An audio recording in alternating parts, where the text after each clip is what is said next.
Hey, what's up, everyone? We're live. So I got a wild SJ on today for the first time, but should be a good one. We're going to talk about tablets, marketing.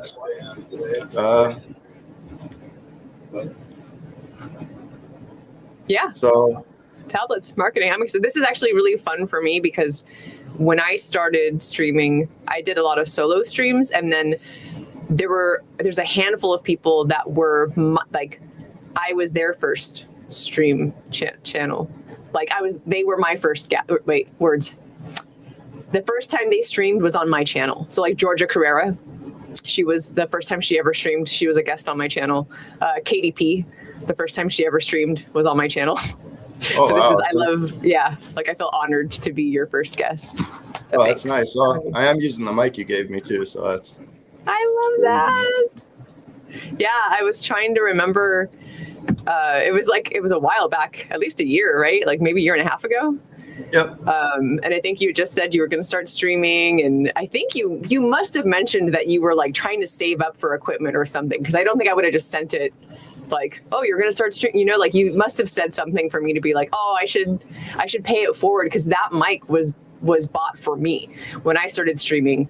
A couple Hexicans reached out and were like, hey, we want to buy you a microphone for your streaming setup. So it's really lovely that it's now like passed on into the Hexican universe. I'm very glad. I'm super stoked to see you creating content. And I think the video game niche is like, kind of like what Richard did with his outrage marketing, right? Like you're trying to punch through a different audience and bring them into PulseChain. And I think that that's smart, right? Like if you're passionate about something, or if there's a niche that you have or something you have a lot of wisdom about, talk about that, do that thing, and then sprinkle a little Hex and PulseChain on top, right?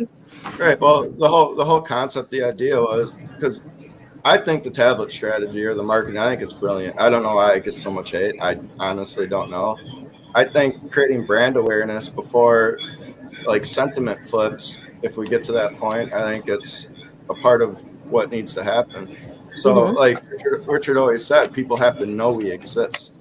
And this is what the whole point is. So people know we exist. I'm like, well, how can I personally like contribute to this? Because I think a lot of Hex and PulseChain, anybody that stopped streaming, I think they're making a mistake, because you're literally getting free advertising. Like if you're a Hex and PulseChain streamer, you should be riding this all the way too. Like when people go Google and search Hex and PulseChain, your YouTube videos might pop up. So like I don't understand why. I mean, life happens, but I thought maybe gaming is probably, well, it is the biggest entertainment industry in the world. So, and I don't even play video games much anymore, but I'm like, how can I create something here? And that's where I created like a gaming channel. Like I'm mixing it up. I don't know which direction it's fully going to go yet, but I created a Hex avatar that when I do gaming streams, the Hex avatar is, my face ain't going to be in it. The Hex avatar is going to be like a living, breathing like thing. So I'm kind of excited to see where this goes. Nice. Because we've already, I've in the few gaming streams I've already done, we've onboarded 2 or 3 people, because Hexican, that's the thing. Because Hexican, people have to realize we're a community.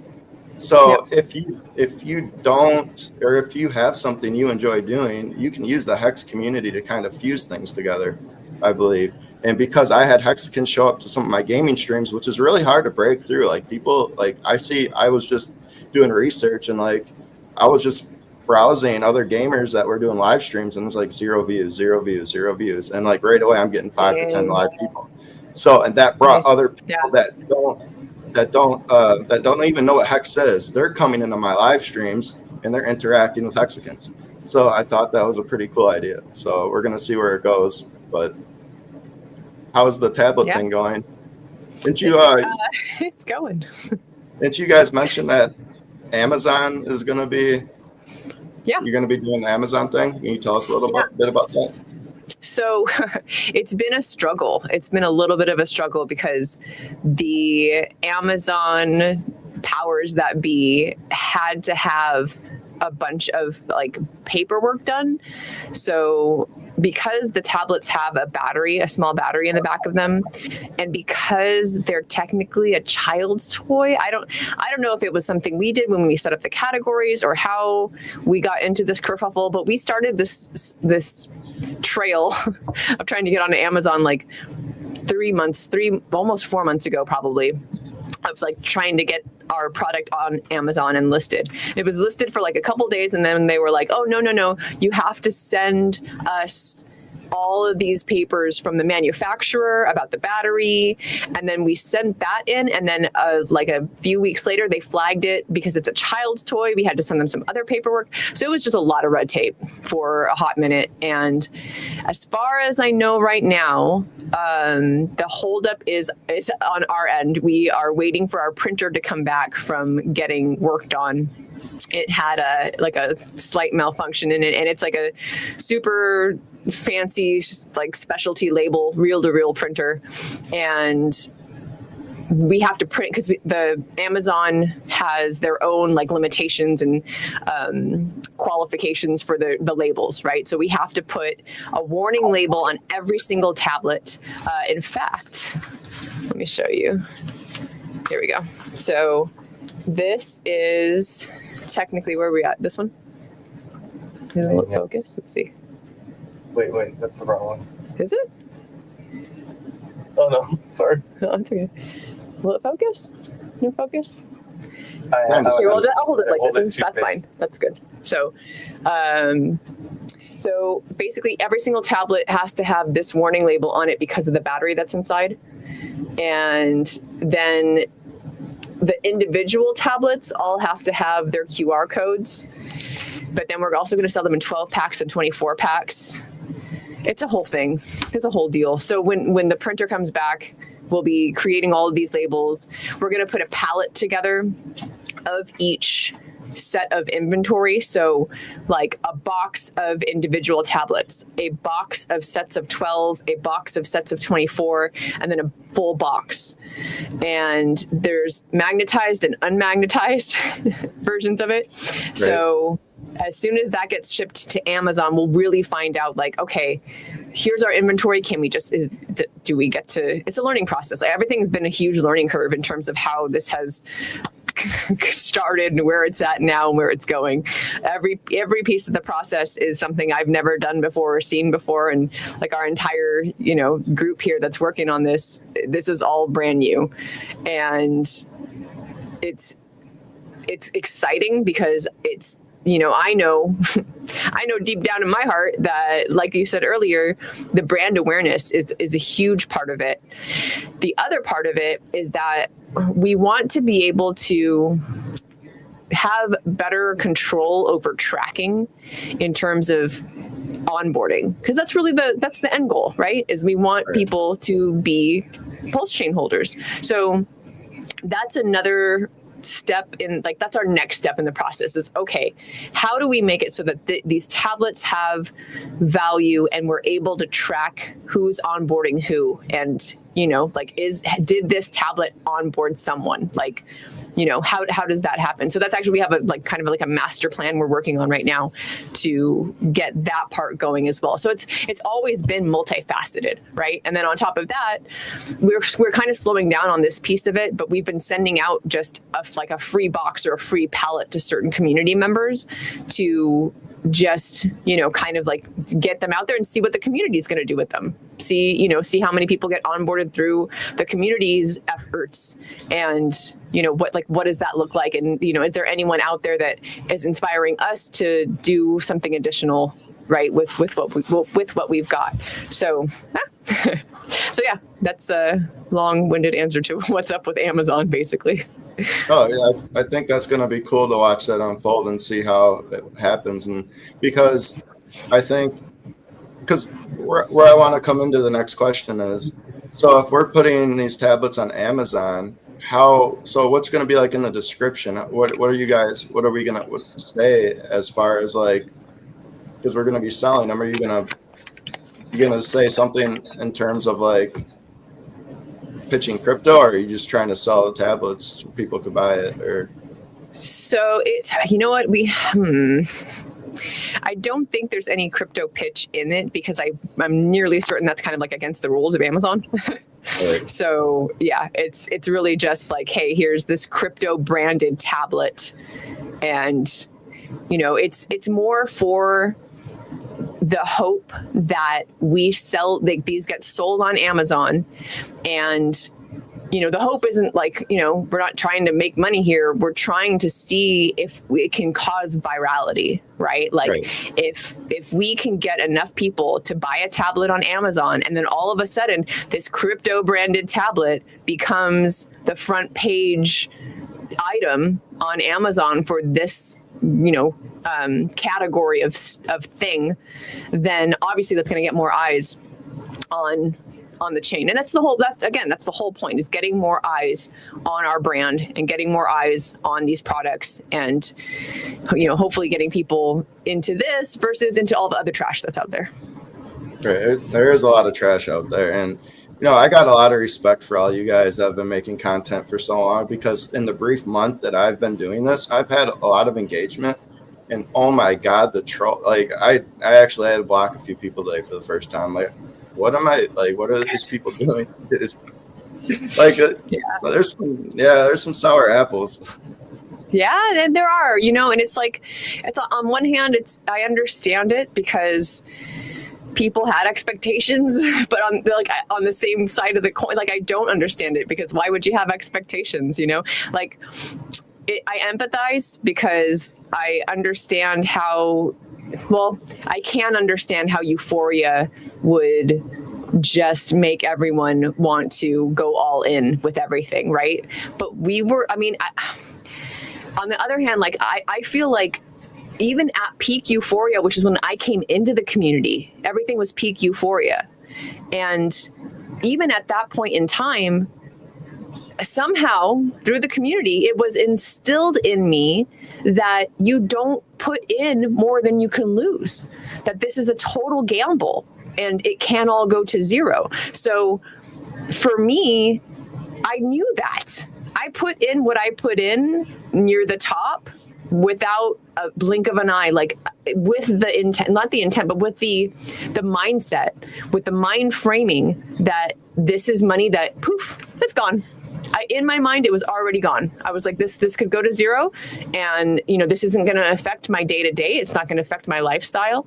So it's just, right. I wish those people had that kind of mindset. I wish they had understood that, and that would probably make a lot of those apples a little sweeter, because it's really, it's like they expected it to happen overnight, or they expected it to happen within a certain time frame, or they expected Richard to do something, or something else to happen some other way, and it hasn't.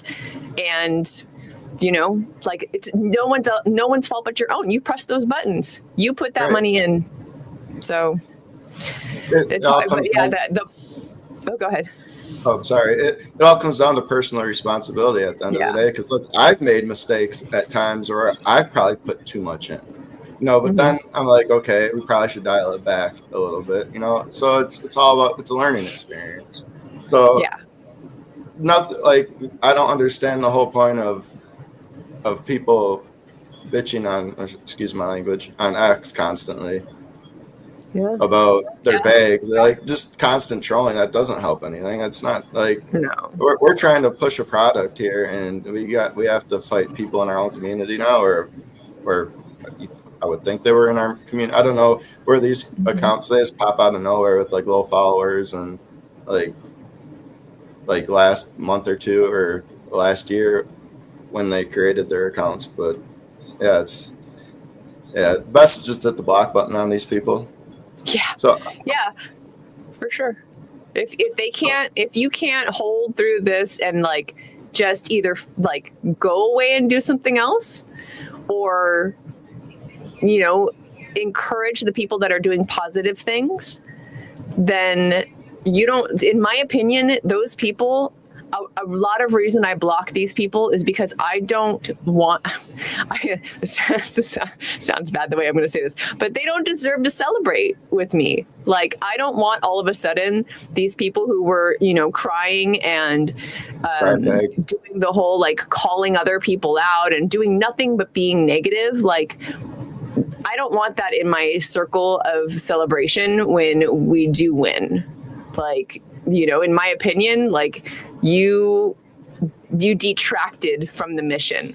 So why should I, you're going to flip your thought, you're going to flip your tune. And then all of a sudden I'm supposed to be all like happy and go lucky about it. Like, I don't know. I don't feel like that's, I just, yeah, you know what I mean? You know what I'm saying? You're very valid in that thought process, because I'm already feeling that way in the short time. I didn't, when you sent me the microphone or whatever, I created a few videos afterwards, but I knew I wasn't exactly ready to like be consistent enough. So I didn't want to just keep going until I knew I was going to be consistent like I am now. So that's kind of where we're at here. But so how many tablets do you think we've sent out so far? Yeah, I actually have to sit down and actually do the numbers. We just moved all of our inventory from one storage unit to another, and from inside of our warehouse into this like much larger storage area. I want to say, I'm going to say 150,000, give or take, about that number, because we've got, I want to say, over the last 6-7 months, we got 7 containers full of them. And each time it was like 150,000 to 200,000 tablets. So, oh, wow. Yeah. So there's a lot. There's a lot of them. And, it's one of those situations where we had no idea what we were getting into when this whole thing started. Richard asked for people who had a nonprofit or charity, or people who were willing to start a nonprofit or a charity. There happened to be one whose mission statement was kind of just like vague enough that we were able to use it for this purpose. So we were just like, all right, man, like here's the nonprofit. What do we do now? Like, what's the next step? And I'm actually surprised, and like I want to kind of put this call out to the community. The world is waiting. Like, there are so many other countries that could have the opportunity to be doing what we're doing here, and really almost no one has stepped up. There's some guys in the UK that are working on getting things kind of rolling there. So kudos to them. And it's just like, man, it would be so much easier if there was a European cohort out there, like someone else out there in Europe, because I'm sure the shipping would be less than it was to ship all the way out here. And it would allow for more of these tablets to get into more hands and more languages and all sorts of things. So that call is still out there. I mean, it's just the fact that no one else really has stepped up and been like, hey, like, we're here. Like, I volunteer as tribute. Like, let's go. But, kind of all that to say, it's a full-time gig, basically. I do this every day. I'm here 10 hours a day. I've been smart about taking breaks more often and like working on my mental and just getting out there and touching grass. But it's hard for me to do that when I love what I'm doing. I'm so grateful to be a part of this community and to be a part of this project that it's like, I don't want to step away because, I feel like I got to do this, right? Like someone's got to be here and make sure the printers are running and make sure the tablets are getting mailed out. And it's a lot, but I wouldn't rather do anything else, honestly. Right. It almost feels, it's like this is bigger than one person, and that's why it's so easy to get involved and do things, because it does take a team, and you guys are doing a fantastic job out there. So keep it up. Did you guys get you guys sent tablets to Australia, right? Were they able to? there is no nonprofit yet, as far as I know, in Australia. But people have, like, you can purchase tablets through the DeFi Doodles website, and we've sent them to Australia through that. It just costs a lot. That's the thing too, is like, you know, it would be so much more cost effective if there was an Australian chapter, you know, or an Australian nonprofit out there willing to do this work. So they're out there. It's just like, for us to send any large amount, it's astronomical. Like it costs more to ship to Australia than anywhere else we've shipped to. That's cool. I think one thing that attracts me to this community the most is that I feel like we're underdogs, and I like being part of underdog movements and underdog, you know, like when there's a lot of adversity. And, you know, I came into Hex in October of 2020, I believe. And it was people like Crypto Coffee, RG3, and Dollar Cost Crypto. They're the ones I was watching in the beginning. But I constantly, it was the craziest thing, because I'm getting back into crypto, and then I go on Reddit, I'm researching Hex, and oh my God, like, it was like accusation, scam. I'm like, I kind of had to use my own brain to figure this out. And I was like, this does not feel like a scam to me. It doesn't make sense or whatever. And I kind of just ignored it. And everyone did pretty well, you know, that got in 2020, early 2021. And, you know, so, I mean, it's been a pretty brutal ride down, but I think that's like Dollar Cost Crypto, I think, said it the best. He said crypto is a game of attrition. Like, not everyone's going to make it. Everyone's not going to win. Everyone doesn't get to win. That's not even how markets work anyway. Like, everyone doesn't win. So, like, if you're going to tap out, like not, if you can't survive, like, this crypto is not easy. Like, the volatility is not easy. It's like, it's a psychological game here. Like, you see the prices swing the way they do, or you see your investment go down. It's like trying to catch a falling knife. You're constantly, you put $100 in 1 week. Next thing you know, you're down 20% a few weeks later on that. And then you have to have the mindset of, this is a long-term play. This is a long-term game. Everything from the marketing to the community to the whole basis, the whole aspect of Hex, staking 5,555 days. It gives you the opportunity to lock your coins up. So I think if we stay focused on the things that we need to be doing, eventually we're going to have a breakthrough. We're going to have our breakthroughs because we have everything. Like Richard said, we have everything. Yep. So we have the community, we have the coins, the products, we have marketing, we have the streamers, the content creators. I was hoping you'd pull that out. Wait, I'll switch cameras. Here we go. That actually, oh yeah, here we go. I love this. Didn't you want me to share, or I don't know if you could screen share it yourself? Did you want to play that video? Yeah, I sure do. Yeah, I put that together because I saw, I don't know who someone made an original post about Richard wearing, you know, all the crazy stuff and being all flashy and stuff. And they were calling him out as a scammer, basically. I don't think they used those words exactly, but it was something along those lines. Oh, hold on. I can't bring it up. You'd have to bring it up. So sorry, hold on. We're still setting up the studio, and our Stream Deck buttons are not all made yet. So we may have to either have Jake bring it up or... Can you share the screen? Yeah, but the audio is not going to be connected to the audio it right won't now. work. So maybe if you can do it. I should be able to share my screen, and okay. You want me to try? So basically, someone had said that, like, they showed this picture, and then St. Wolf quote posted it, and I thought he was being facetious, but apparently he was legitimately asking. He was like, oh, well, like, is Richard Hart, you know, like, was this the real Richard Hart? Or I actually want to find that post. Let's see, St. Wolfers. Let me find his post so I don't misspeak.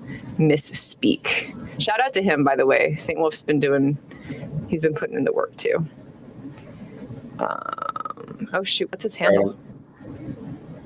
I'm sharing the screen now. So let me let you, if there's any issues when I pop it up, let me know. But I have that video pulled up already. So.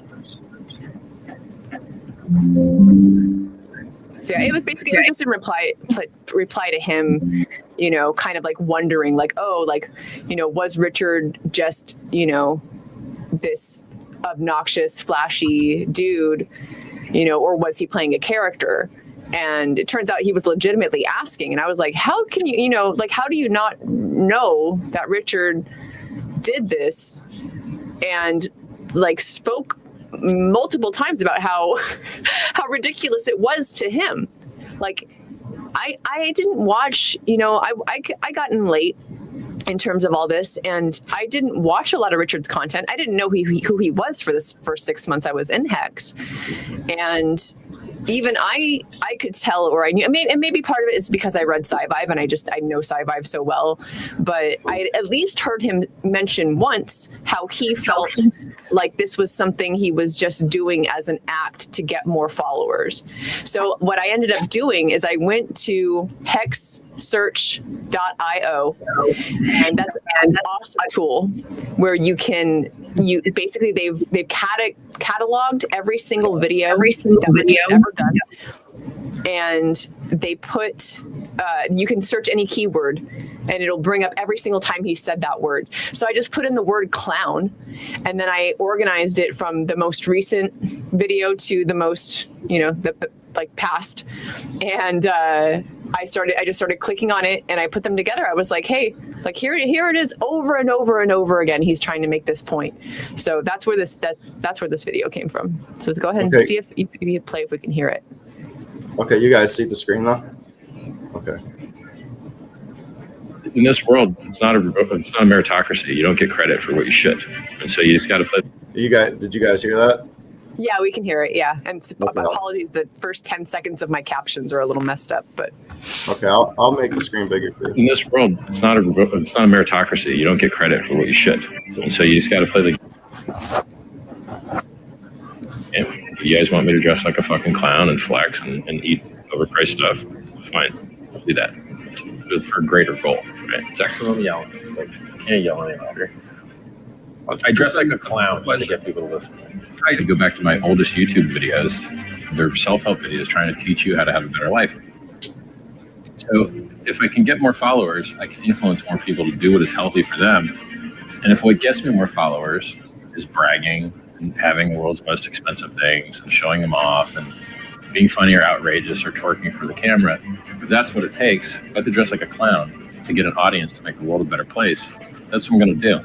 I only have all this clown mode stuff to flex on people because it's what they understand. I have to charge and plug in my lube contacts before the shower. This is the just thing. the So what flex. you're doing, but this works. What you're doing doesn't work. I just got 2 articles in the Times and in Bloomberg, and it leads with like, you know, Richard Hart's eating the world's most expensive caviar out of a gold tin, $600 an ounce, talking about celebrating the bear market, and it tastes like the tears of his haters. It's awesome. It's awesome for them. It's good content. It's fun to read. It's awesome for me. I can get people in on the outrage garbage and then shift them into trying to save their lives with medical research and removing counterparty risk and increasing efficiency and making technological progress and getting free coins. I hand out free coins like crazy. So like I get them in on the outrage and then I shift them into the beauty. They won't come on the beauty straight. So here I am, dressed like a clown. Like healing human beings is the end game. I also give away free self-help books. And I've been doing that since before anyone knew I was a crypto. I also do self-help videos.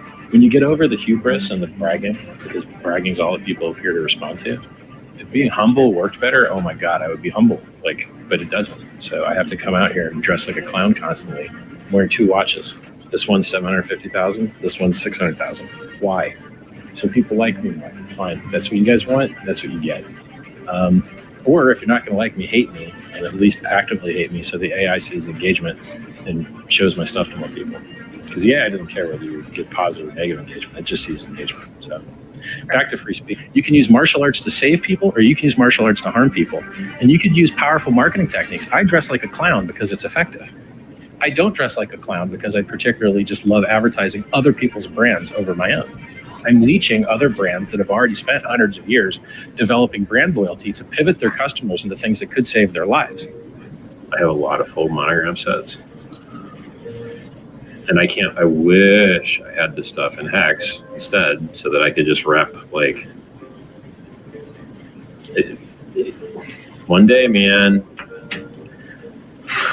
where's my giant Hex chunk? Like, you know, I choose to interview devs instead of call manufacturers of clothing and jewelry. And it's just smarter and it scales better. But because reality's stupid and dudes only care about guns and cars and watches, well, okay, I guess I'm going to do guns and cars as watches, like, because I want. It's like an ethical finesse. Yeah, you got to do what works, man. You know, people dressing like a clown works. All right, I'm gonna dress like a clown. When you do what works long enough, you get to change what people want. In the beginning, you got to give them whatever they want, but eventually, you can give them what they should want. Everything that you want is there. It's absolutely amazing. It just needs more eyeballs. And so, you know, outrage marketing can only take you so far, and there's a lot of personal blowback. So dressing like a clown and acting like a clown attracts the attention of people that care about clowns. But there's a whole portion of the world that does not care about acting like a clown. There's a whole portion of the world that's more serious. And, you know, you've got the audience that cared about clown as far as you're going to get it. I'm emphasizing that if the community did more direct mail, more outreach, more things that people care about in a professional manner, then the rest of the world could be exposed to the miracle, the beauty of open source peer-to-peer communication and security in the most performative asset class that has ever existed in the history of mankind. It's a miracle. It's beautiful. And the only way they're going to find out about it is if somebody tells them about it. You know, just building amazing software and having an amazing network isn't enough. People have to use it. They have to avail themselves of it. As a person that wants to make the world a better place, you have to tell them. It's no one else's job but your own. If you want to make the world a better place, you have to make it better yourself. And if you want people to do better, you've got to show them what doing better looks like. In this world, it's not a meritocracy. Yep. Yeah, everything in the video was on point. Yeah.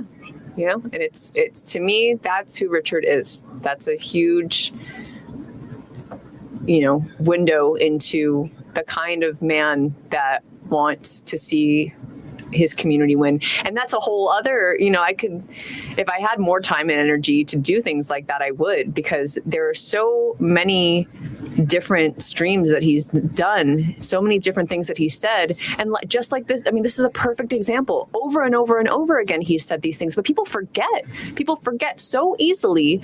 You know, they're so fixated on the price and the charts that they absolutely forget why they got here in the first place, why they believed in the first place, why they invested in the first place. So, you know, that's part of why I did my content, or why I continued to do my content while I was doing it, right? Like now my time is occupied with what I'm doing here. But a lot of the reason I kept going was because I wanted people to remember that and to continue to remember that through this entire crypto winter that we've survived through.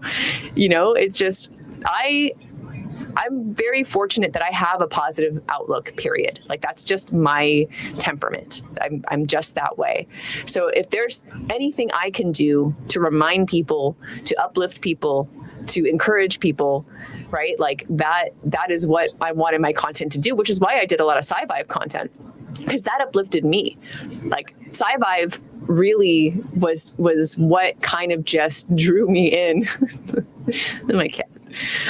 Drew me in and kept me really just believing that, you know, this was part of something bigger. I've always had that urge, right? Like to do something, to be a part of something bigger than myself.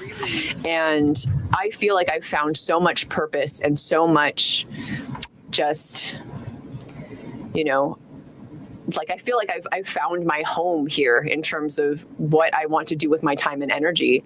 And I'm hopeful that, you know, once a lot of the, once I have like, more of a flow in terms of work-life balance, and especially having this studio now, right? Like it's really awesome. Cause I can see it's awesome because we're able to, work on the tablets, and then here I am, streaming in like a professional grade studio.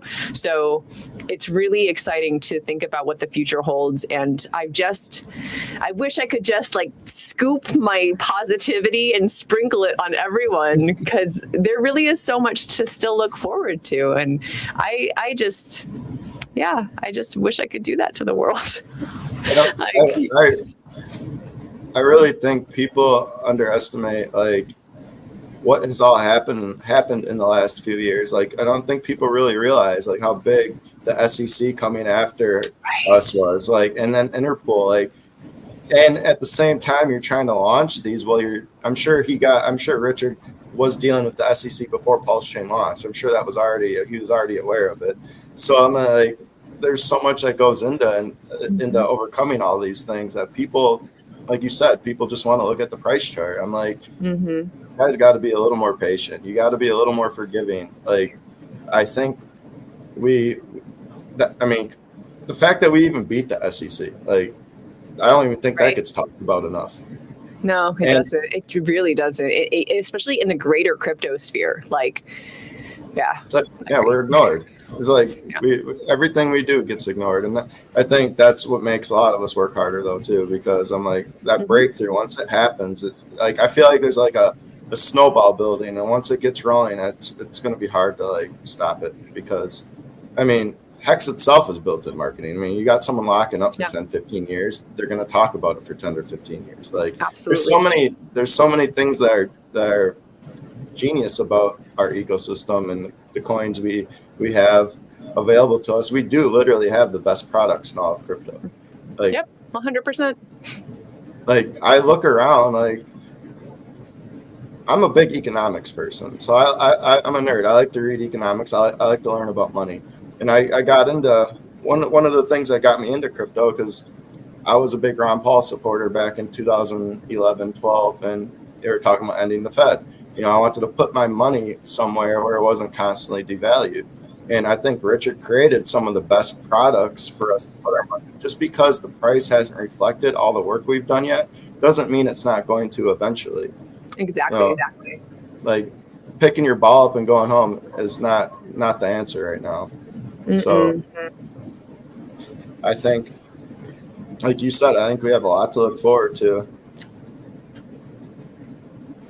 Yeah, no, I totally agree. And it's been hard. It's been hard for me too. Like, I've definitely had streams, or I've tried to stream every now and then when I wasn't feeling like 100% positive and feeling a little bit down, because I want people to know that I'm real. I'm real too, right? Like, I'm not AI. And there have been those moments for me where it has felt like, man, like, why can't we catch a break? But it's for me, it's always been a little bit more, what's the word I'm trying to say? Not personal, right? Like a group thing. Like, I'm not down necessarily about my own investment. Well, yes, that's kind of sucked, right? Like, it's like, oh man, like, I sure do hope that all these gains come one day. It's been just the constant gatekeeping, the constant neglect of our information being spread in any way, shape, or form, and what's a way to put this? Just how people are so blind to even people in crypto. So here's a good way to put this, or a good example. Going to events for other cryptos or just other bigger crypto events, right? Like, I've been to a few Bitcoin parties. I've been to, Ethereum get-togethers and things like that. And it's so different because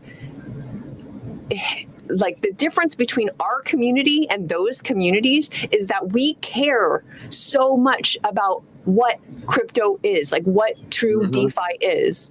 And my co-host here. And we really just want to see Satoshi's vision, I still need to read the Bitcoin white paper, but from what I understand, I feel like Richard is doing so much more for crypto than Satoshi ever did, right? And the fact that Satoshi's vision was for this currency, for this, for crypto to be something that was a peer-to-peer, private transaction kind of deal. Like, it's almost like no one else in crypto gives a shit. Pardon my French, but for real, like most of them are out there. They're talking about their companies. They work for a crypto company. They're paid to shill or talk about a thing. That's like 110% the opposite of everything that we as a community are about or do. None of us are paid. None of us are paid to do this. And the fact that there are so many of us and our community is so big and so passionate, like, it's like that's what has been the frustrating part for me. It's like, man, like our day is and the sun is coming, and on those cloudy days when it's raining, I'm just like, oh, like it just sucks. It sucks so bad. So I can't wait, because it's like as hard and as much as Richard wants that glory, that's like as much as I want to see it happen for our entire community. And I know he wants that too. You know what I mean? It's like that glory is based upon all of us winning, not just, I mean, he can't win alone, right? Like that's the thing, is like it doesn't make sense, right? The only way he's going to win and get that glory is if we all win together and all of this works out well. And he's not going to give up, right? Like this like little saying right here, right? He doesn't know, like we don't know what the fuck is going to work, but we've got everything. We have everything to do it. And it's just a matter of, continuing that persistence, right? Like I have mentioned that on the last stream I was on too, like his persistence quote of, not his, but the quote he likes the most, right? I think it's Calvin Coolidge. But persistence is what is going to get us to that goal. And, like, I don't see giving up, and I know he doesn't see giving up as an option, right? Like, no way. So it's just a matter of time. Something's going to work. Something's going to work, and it's going to be phenomenal when it does. So I'm looking forward to whatever that's going to be. Like, I'm stoked, because who knows? Like, I mean, he's really brilliant. And like you said, like this, I also think this marketing plan is genius. Like the fact that people, like they're small enough to fit in your back pocket, right? So like I've been to parties and stuff where these have been handed out, and people have had them just like walking around, just sticking out of their back pockets. It's something that is fun. I've people put them on their refrigerators, the ones that have magnets. People put them on their coffee tables. They use them. I had one of our volunteers told me that he'll take it to a restaurant, and he has a few of them, right? So he'll take it to a restaurant, and then they'll be playing tic-tac-toe on it, and then they'll give it to the waitress or the waiter and say, oh, you should take our order on this, and the waiters love it. They're like stoked about it. So there's so many clever ways for these to get out and to get into people's hands, and for that brand recognition to continue to build. So I think there's a lot to look forward to when it comes to what our marketing is going to look like and what the next steps are. That's another thing that I keep, like, people like, oh, Richard ain't pumping our bag. That's another narrative that's annoying to constantly have to listen to. I'm like, why would he look at the market? Why would even if he was to pump money into our bags, people are just going to sell it. Well, so exactly. And I don't, I'm not a wallet watcher. I don't do any of that stuff. But from what I read on the internet, right, like it sounds like that kind of happened. Like some wallet address that may or might not be linked to the OA or to Richard put money in, and it was immediately sold down, right? So it's just like, okay, like why would you even do that, if that's going to be the outcome? And then on top of that, he's smart, man. Like, why would you sell any asset right now to inject anything into anywhere else when everything's down? Like, it just doesn't make any sense. Like, I wouldn't want him to do that. Like, come on, man. Like, wait for ETH to like 2 or 3x or something magical like that, right? And then take that, do a thing. I'm not telling anyone what to do, but these are things I hear other people talking about. I'm kind of the last person to talk about charts. Right. things. I'm not a big chart person either. I do like the token. I think that's another reason I was so attracted to Hex is like the tokenomics, because when I first got into Hex, it took me a little bit to figure it out. And once I peeled back the layers, I saw how genius it was. And I think once we do win, it's going to be one hell of a mic drop. Yeah. It's going to be one hell of a fucking mic really drop. is. And I'm ready for it. I'm ready for that mic to drop. Because what other crypto community is even this big or has people doing the stuff that we're doing? None. There's none. Zero. There's no way. Yeah. Even when you go to the big events, it's like you would think maybe the Bitcoin community is huge, but it's just not like that. It's nothing like what we have. None of them are, they're all doing their own projects and trying to do different things, and they all have their own opinions on, what should or shouldn't be done with Bitcoin anyways. So it's, Oh, go ahead. Go ahead.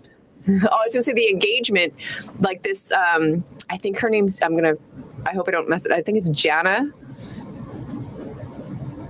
Wuji. Is it Jana? Yeah. Yeah, Jana just recently started talking about, she's got a pretty big following, and I don't remember who it was, but I saw someone else kind of comment on the fact that you can look at her posts and her engagement, and anytime she's mentioned PulseChain, you can see just it's an astronomical ratio compared to anything else that anyone else has commented on in terms of like her feed, right? And that happens over and over and over again with us, right? Like we get engagement baited all the time because people know that we interact and that we're real and we're not bots.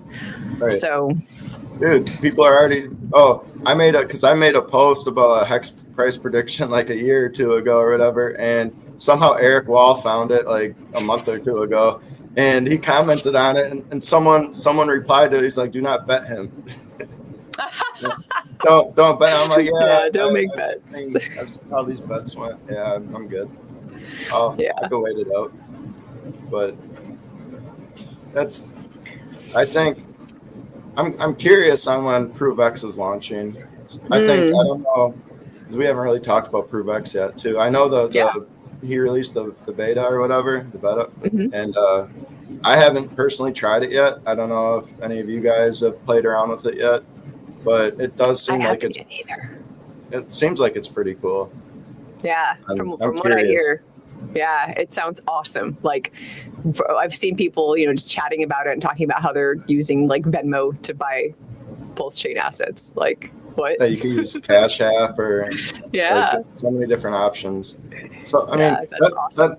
that's the whole point of that's one of the things our community is based off is DeFi, decentralized. Because you're talking about Bitcoin. I feel like half those guys sold out already.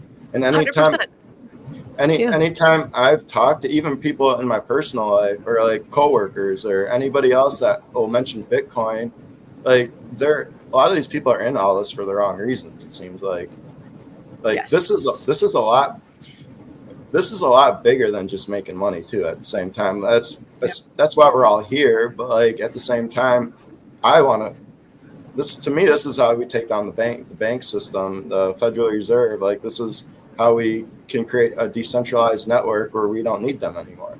And to me, that's just as exciting as making money. Yeah.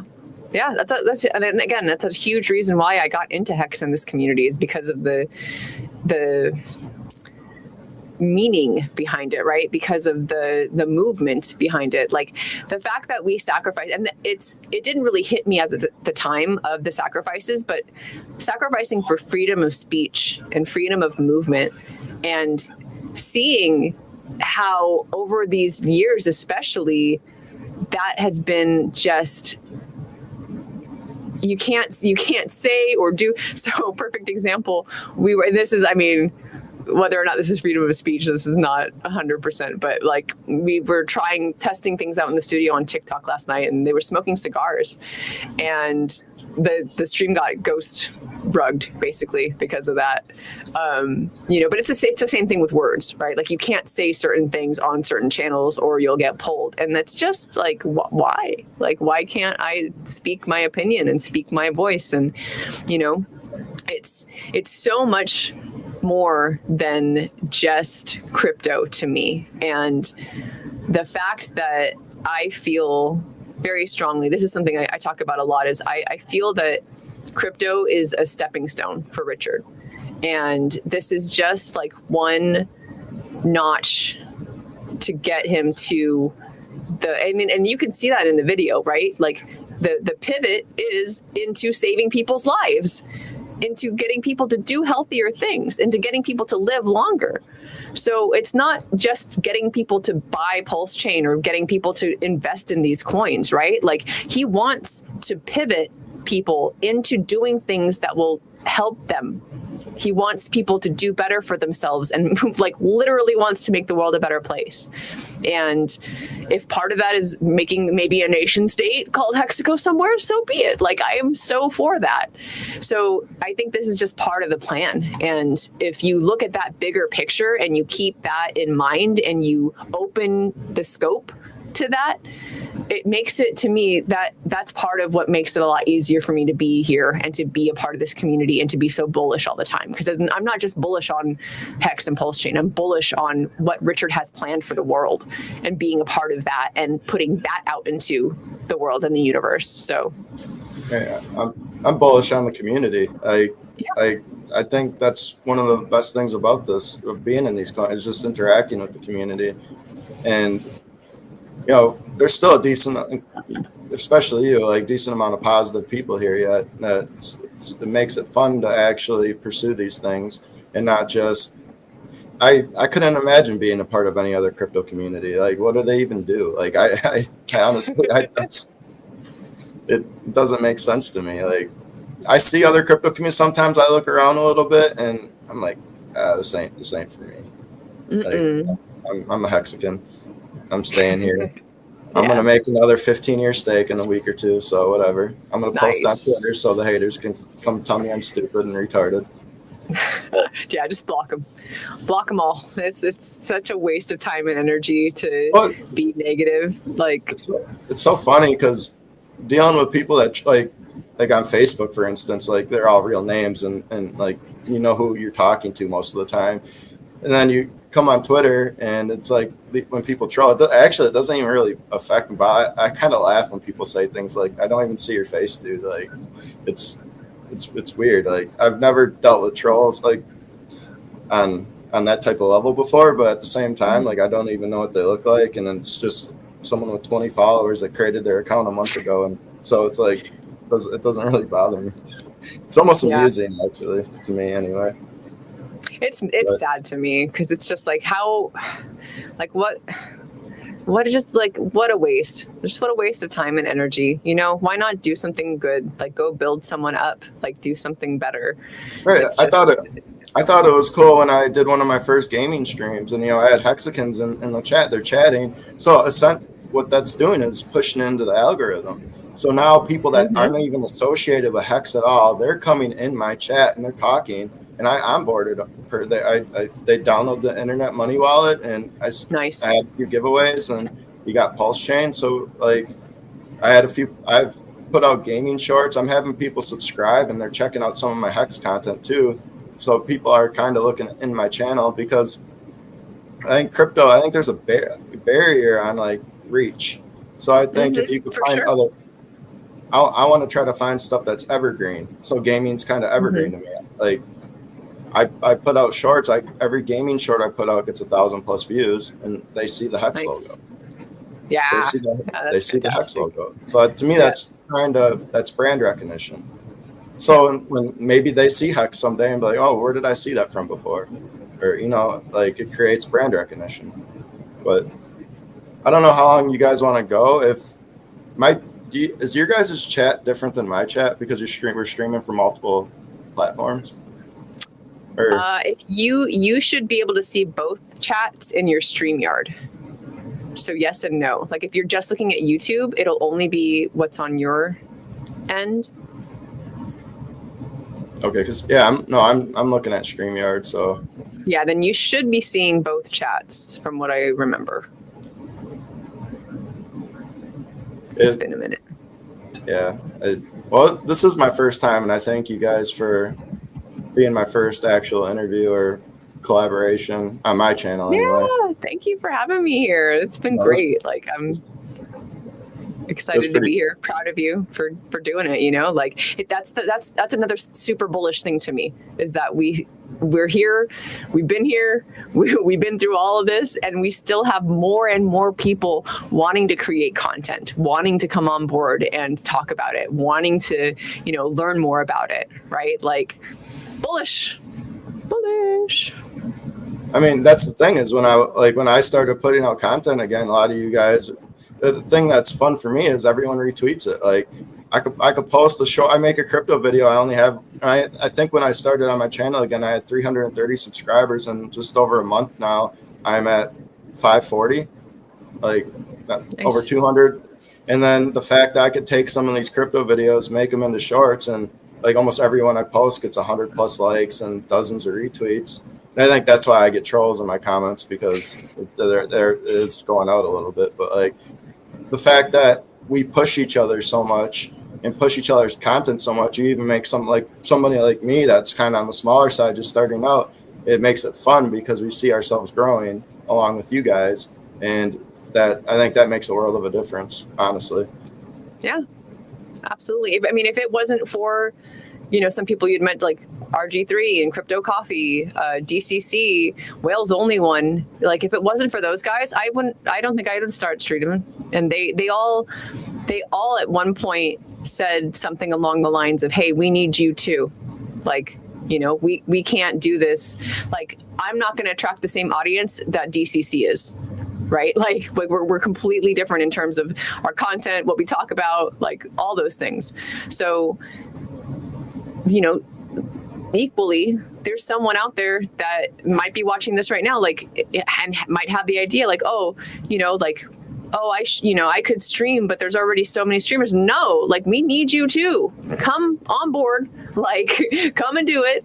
And, you know, don't be scared. Like, you know, you can be a guest on my channel. You can be a guest on Discourse Syndicate. You know, it's been a minute, but we used to, every Friday night, there's open mic. I think this Friday, apparently this Friday, there will be an effing hangout. So if you want to come on and test the waters and go live with a bunch of us, you know, and we can even like help you out in the background, like help you set up things in the green room beforehand. Like, we'd love to do that, right? But hopefully from now on, every Friday night, 7 p.m.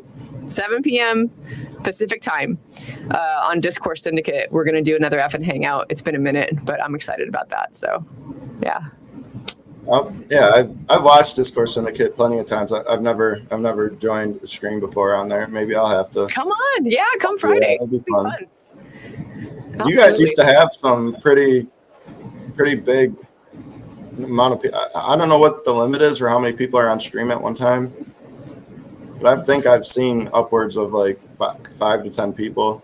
Yeah, I think our biggest is 10. For the room that we have, because it depends on your subscription for StreamYard. Like, you can have, I think ours is up to 10, but you can pay more for more space or whatever. Sweet. But yeah, would love to have you. That'd be fun. I am free Friday night, so maybe I will have to come through. Very cool.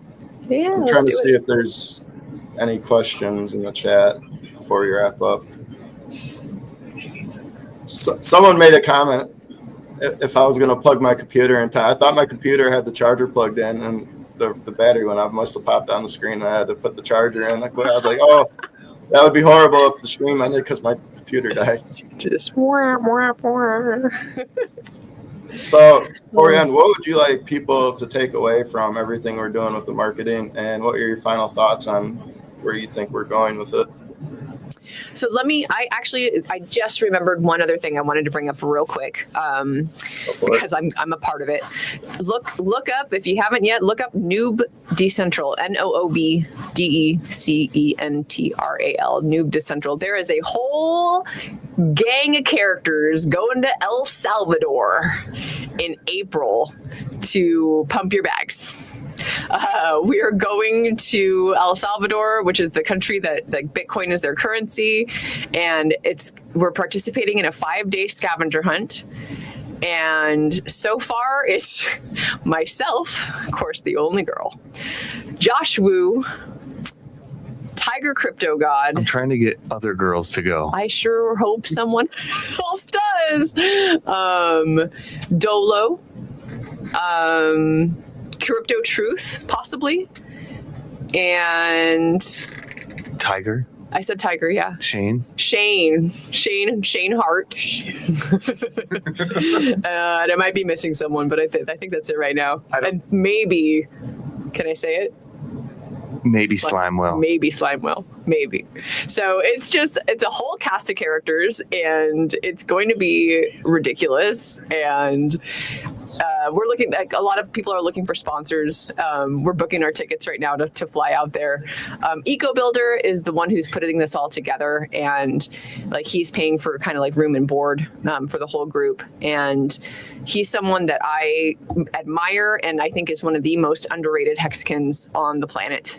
He's done so much for this community for so long, and not a lot of people know who he is. So follow Eco Builder, follow Noob Decentral, and just keep your eyes peeled for that content. That's all. I just had to kind of plug that because it's ridiculous. Eco Builder has been doing the tablets since before the tablets. Basically, yeah. He and Togosh are the Hex postcards guys. Like, they've been doing that forever. So, and then it's like Eco also says on his X, if you send an address, he'll send business cards and stickers to anyone, anywhere in the world. And he's been doing that for years as well. So just selfless, amazing Hexican. And yeah, so the marketing, like I said, it's one of those things where well, as I'm talking, I'll show you this, right? So it's something that has evolved. Where are we? Oh yeah, that's fine. That's good, actually. It's evolved so much, right? So this is printed on the envelope itself, right? And then this is a label that we printed, and this is a label we printed. Like they're all. Which camera is this? They're all different, because we continue to evolve, and we're continuing to try and figure it out, and we're continuing to try and make it work. People wouldn't read this. That's what ended up happening, right? Is like we wanted to tell people a story. We wanted people to understand and to know what it was that they were getting really, It's not just the tablet, it's the websites on the tablet that are what's important. So we wanted to try and make that statement. And the fact that just, people wouldn't read this, we had to adjust, and we had to pivot, and we had to change it, and we had to just make it different. So over and over and over again, we've changed what is on the outside of the tablets. We've changed the way they're being delivered. We've changed the way that they're going out in the mail, and who they're going to, and how that's happening. So it's like being a part of this really has helped, I think, us understand, and every volunteer. Thank you so much to every volunteer who's come out and helped here, because them's the real people. Like, they're the most legit Hexicans. There have been people that have flown from other countries and other states to come here and help. And the fact that happens still in this market with so much down, and it's just that is more bullish to me than anything else in the world. Like, I know that this is going to be effective. I know that this is going to make a difference, and I know that we're going to keep working at it and doing whatever we can until every single one of these tablets is out of my hot little hands and in someone else's. So that's what I see happening. I'm so bullish on everything that's happening with us. And I just hope that you guys can feel the bullishness going out into the universe and sprinkling on all yourselves right now. Listening to you talk makes me more bullish, so you're doing your job. Sweet. So what actually, before we end the stream, I actually had a question. What's the process like of actually volunteering to come help you guys? How does that work? The easiest way is to either message myself or message the RS Griffin Foundation on X.